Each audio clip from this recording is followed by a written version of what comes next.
जय श्री कृष्णा। राधे राधे। स्वागत है आप सभी का एक बार फिर से। शुरुआत करते हैं महाशिवरात्रि व्रत की पावन कथा की। एक बार पार्वती ने महादेव जी से पूछा, ऐसा कौन सा श्रेष्ठ और सरल व्रत पूजन है जिससे मृत्यु लोक के प्राणी आपकी कृपा सहज ही प्राप्त कर लेते हैं। उत्तर में महादेव जी ने शिवरात्रि के पावन व्रत का विधान बताकर मां गौरी को एक कथा सुनाई, जो कुछ इस प्रकार से है। एक गांव में एक शिकारी रहा करता था। पशुओं की हत्या करके अपने परिवार का पालन पोषण किया करता था। वो एक साहूकार का ऋणी भी था, लेकिन उसका ऋण समय पर न चुका सका।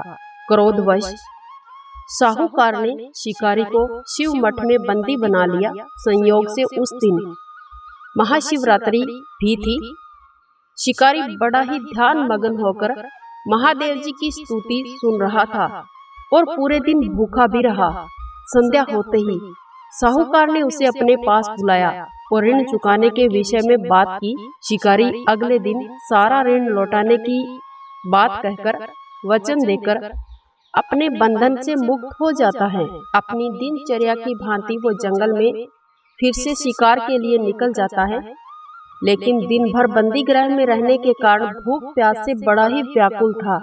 शिकार के लिए एक तालाब के किनारे बेल के वृक्ष पर अपना पड़ाव डाल लेता है।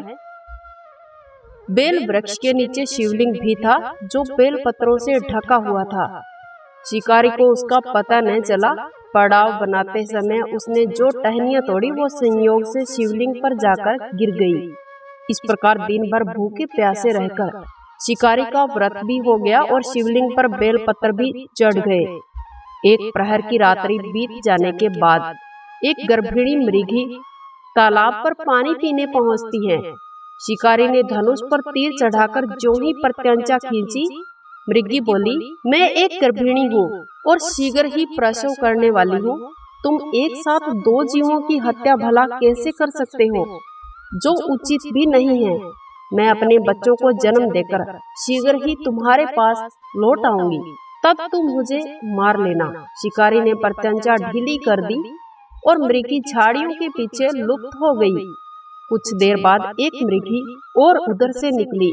शिकारी की प्रसन्नता का कोई ठिकाना न रहा। समीप आने पर उसने धनुष पर बाण चढ़ाया। तब उसे देख मृगी ने विनम्रता पूर्वक निवेदन किया, हे पारधी, मैं एक कामातुर विरहिणी हूँ, अपने प्रिय की खोज में भटक रही हूँ। मैं अपने पति से मिलकर शीघ्र ही तुम्हारे पास आऊंगी। शिकारी ने उसे भी जाने दिया।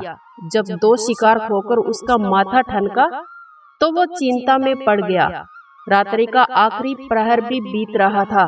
तभी एक अन्य मृगी अपने बच्चों के साथ उधर से निकल रही थी। अब शिकारी ने मन में सोचा कि ये एक स्वर्णिम अवसर है, इसे मैं खोऊंगा नहीं। उसने धनुष पर तीर चढ़ाने में देर न लगाई। तीर छोड़ने ही वाला था कि मृगी बोली, हे पार्थी, मैं इन बच्चों को अपने पिता के हवाले करके शीघ्र ही तुम्हारे पास लौट आऊंगी। इस समय तुम मुझे मत मारो। शिकारी हंसा और बोला, सामने आए शिकार को भला मैं कैसे छोड़ दूं? मैं ऐसा मूर्ख नहीं हूँ। इससे पहले मैंने 2 बार अपना शिकार छोड़ दिया है। मैं अपना शिकार खो चुका हूँ। मेरे बच्चे भूख प्यास से तड़प रहे होंगे। उत्तर में मृगी ने फिर कहा, हे पार्थी, जैसे तुम्हें अपने बच्चों की ममता सता रही है, ठीक वैसे ही मुझे भी। इसलिए सिर्फ बच्चों के नाम पर मैं थोड़ी देर के लिए जीवन दान मांग रही हूँ। हे पारधी, मेरा विश्वास करो, मैं इन्हें इनके पिता के पास छोड़कर तुरंत ही लौटने की प्रतिज्ञा लेती हूँ। मृगी का दीन स्वर सुनकर शिकारी को उस पर दया आ गई। उसने मृगी को जाने दिया।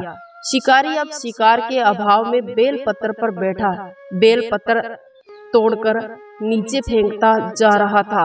वो फटने को हुई, तब एक हष्ट पुष्ट मृगी उसी रास्ते पर आई। शिकारी ने सोच लिया कि इसका शिकार वो अवश्य ही करेगा। शिकारी ने जो ही अपनी प्रत्यंचा तैयार की, ऐसा देखकर मृग विनीत स्वर में बोला, हे पारधी भाई, यदि तुमने मुझसे पूर्व आने वाली 3 मृगियों को और उनके बच्चों को मार डाला है तो मुझे भी मारने में विलंब न करो, ताकि उनके वियोग में मुझे एक क्षण भी दुख न सहना पड़े। मैं उन मृगियों का पति हूँ। यदि तुमने उन्हें जीवन दान दिया है तो मुझे कुछ क्षण के लिए जीवन दान देने की कृपा करो।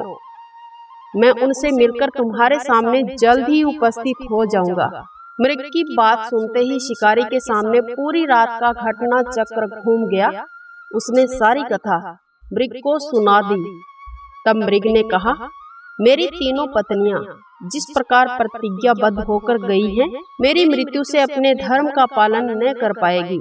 अतः जैसे तुमने उन्हें विश्वास पात्र मानकर छोड़ा है, वैसे मुझे भी जाने दो। मैं उन सबके साथ तुम्हारे सामने शीघ्र ही उपस्थित हो जाऊंगा। अब उपवास, रात्रि जागरण तथा शिवलिंग पर बेलपत्र चढ़ाने से शिकारी का हिंसक हृदय निर्मल हो गया था। उसमें भगवत शक्ति का वास भी हो गया था। धनुष तथा बाण उसके हाथ से सहज ही छूट गए। भगवान महादेव जी की अनुकंपा से उसका हिंसक हृदय कारुणिक भावों से भर गया। वो अपने अतीत के कर्मों को याद करके पश्चाताप की ज्वाला में जलने लगा। थोड़ी देर बाद मृग सपरिवार शिकारी के समक्ष उपस्थित हो गया ताकि वो उनका शिकार कर सके। किंतु जंगली पशुओं की ऐसी सत्यता, सात्विकता, सामूहिकता और प्रेम भावना देखकर शिकारी को बड़ी ही ग्लानि हुई। उसके नेत्रों से आंसुओं की झड़ी लग गई। उस मृग परिवार को न मारकर शिकारी अपने कठोर हृदय को जीव हिंसा से हटा करके सदा के लिए कोमल और दयालु बन गया। देवलोक से समस्त देव समाज भी इस घटना चक्र को देख रहा था।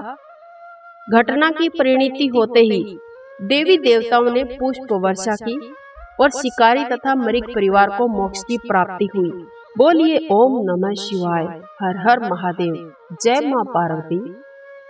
आज का हमारा वीडियो यहीं तक। उम्मीद है कि आपको ये कहानी पसंद आई होगी।